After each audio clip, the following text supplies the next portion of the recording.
Hello दोस्तों, मेरे channel में आपका स्वागत है। आज हम कहानी आउटसाइडर के बारे में जानेंगे। इस कहानी की लेखिका मालती जोशी है। लेखक का परिचय। हिंदी कहानी लेखिका मालती जोशी का जन्म 4 जून सन 1934 को औरंगाबाद में हुआ था। इन्होंने आगरा विश्वविद्यालय में सन 1956 में हिंदी विषय में एमए की उपाधि प्राप्त की। आपने अनगिनत कहानियाँ, बाल कथाएँ तथा उपन्यासों की रचना की है। इनमें से अनेक रचनाओं का विभिन्न भारतीय तथा विदेशी भाषाओं में अनुवाद भी किया जा चुका है। संप्रति भोपाल में रहकर ये साहित्य सृजन में संलग्न है। रचनाएं: अपने आंगन की छाँव, परख, जीने की राह, दर्द का रिश्ता, आनंदी इनके प्रसिद्ध कहानी संग्रह है। इनकी कई कहानियों का रंगमंचन, रेडियो तथा दूरदर्शन पर प्रस्तुत किया जा चुका है। भाषा शैली: मालती जी की भाषा शैली अत्यंत रोचक, व्यवहारिक तथा सरस है। इनकी भाषा में बोलचाल के शब्दों की प्रचुरता है। मालती जी को हिंदी और मराठी की विभिन्न साहित्यिक संस्थाओं द्वारा सम्मानित व पुरस्कृत किया जा चुका है। इन्हें मध्य प्रदेश हिंदी साहित्य सम्मेलन द्वारा वर्ष 1998 के भवभूति अलंकरण सम्मान से विभूषित किया जा चुका है। कहानी का परिचय। आउटसाइडर शीर्षक कहानी सामाजिक परिवेश पर आधारित है। परिवार की सबसे बड़ी लड़की नीलम अपने पिता के आकस्मिक निधन के बाद नौकरी करके तथा अविवाहित रहकर पूरे परिवार के भरण पोषण का उत्तरदायित्व निभाती हैं। कहानी का अंत अत्यंत मार्मिक है, जब उसे एक आउटसाइडर या फालतू सामान कहकर संबोधित किया जाता है, जिसके कारण नीलम अपनी स्थिति एवं नियति पर निराश हो जाती हैं। कहानी का सार। नीलम एक कॉलेज में अध्यापन का कार्य करती है। उसके 3 भाई हैं। सबसे बड़ा सुजीत, उसे जीतू बोला जाता है। मझला सुदीप, उसे दीपू के नाम से बोला जाता, और सबसे छोटा सुमित।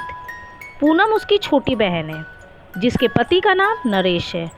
सुदीप कनाडा में नौकरी करता है, सुजीत बैंक में काम करता है और सुमित मेडिकल कर रहा है। परिवार में छोटे का विवाह है। नीलम को ऐसा लगता है कि छोटे की शादी के साथ उसकी सारी जिम्मेदारियां पूरी हो गई, इसलिए वो स्वयं को बहुत हल्का तथा कृतार्थ महसूस कर रही है। इस अवसर पर सब लोग नीलम के सामने उसके विवाह से संबंधित कई प्रस्ताव पेश करते हैं। वे चाहते हैं कि अब वो भी आराम से अपनी ज़िंदगी बसर करे, पर नीलम राजी नहीं होती, क्योंकि उसके अनुसार घर बसाने की भी एक उम्र होती है। अब वो 45 वर्ष की है, इसलिए उसकी विवाह करने की उम्र निकल चुकी है। तीनों भाई कमरे से बाहर निकले ही थे कि सुदीप की पत्नी सुषमा बोल पड़ी कि उसे मालूम था कि वे मना कर देगी, क्योंकि इतने दिनों तक वे इस घर में बॉसिंग करती रही है। अब ससुराल में धोस रपट सहना उनके बस की बात नहीं है। ये सुनकर नीलम को भी लगा कि इतने दिनों तक इस घर में एक छत्र शासन करने के बाद अब वो किसी का शासन स्वीकार नहीं कर पाएगी। इस बात को 24 घंटे भी नहीं बीते कि पूनम ने नीलम को बताया कि आपके विवाह ना करने के कारण सुजीत और उसकी पत्नी अलका के मन पर भार सा बना रहता है। अलका कहती है कि एक अनबिहाई ननद का साया हमेशा मंडराने के कारण वे ठीक से जिंदगी का आनंद नहीं ले पाते। पूनम ने भी नीलम को विवाह करने के लिए राजी करने की चेष्टा की, पर नीलम पर उसकी बातों का कोई प्रभाव नहीं पड़ा। अंत में पूनम बोली, दीदी, तुमने इस घर को लाख अपने खून से सींचा हो, पर यह घर तुम्हारा नहीं हो सकता।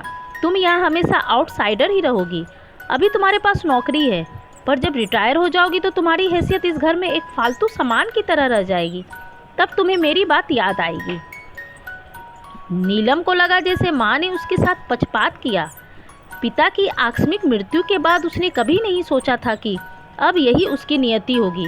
उसके मन में भी एक आशा था कि कल को जब उसके भाई किसी लायक हो जाएंगे, तब वो भी अपनी ज़िंदगी जी सकेगी। नीलम ने शादी के लिए 15 दिन की छुट्टी ले रखी थी।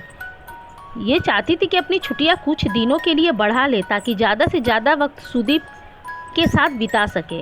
वो कॉलेज आते समय छुट्टी बढ़ाने का प्रार्थना पत्र भी लेती गई। कॉलेज में प्रिंसिपल मैडम ने उसे बताया कि उसका ट्रांसफ़र ऑर्डर आया है। ट्रांसफ़र और प्रमोशन एक साथ। उसे बहुत दूर बस्तर में प्रिंसिपल बनाकर भेजा जा रहा है। प्रिंसिपल बोली कि तुम्हें ये ऑफ़र स्वीकार कर लेना चाहिए, क्योंकि अब तुम्हारी सब जवाबदारियां ख़त्म हो गई है। घर आते समय उसने सबके लिए ख़रीदारी की। घर पहुंचकर जब वो दीपू के कमरे की ओर गई, तो भीतर देवरानी जिठानी का प्रेमालाप चल रहा था। क्या करे भाई, हमने तो बहुत कोशिश की, पर वे टस से मस ना हुई।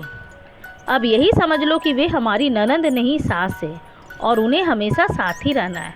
ये सुनकर नीलम को सहसा अपने कानों पर विश्वास नहीं हुआ। रात को खाने की मेज पर रसगुल्लों का एक बड़ा सा डोंगा सजा हुआ था। नीलम बोली, ये मेरे प्रमोशन की मिठाई है। दूर बस्तर में प्रिंसिपल बनकर जा रही हूँ। बड़ी शांत जगह है। बार बार प्रमोशन ठुकराना अच्छा नहीं लगता। इस बात पर सभी एकमत थे।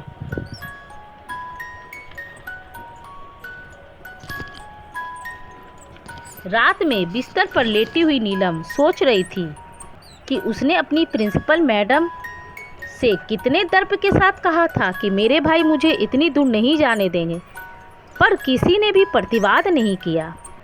उसे लगा कि घर में उसकी हैसियत अभी से एक फालतू सामान की हो गई है।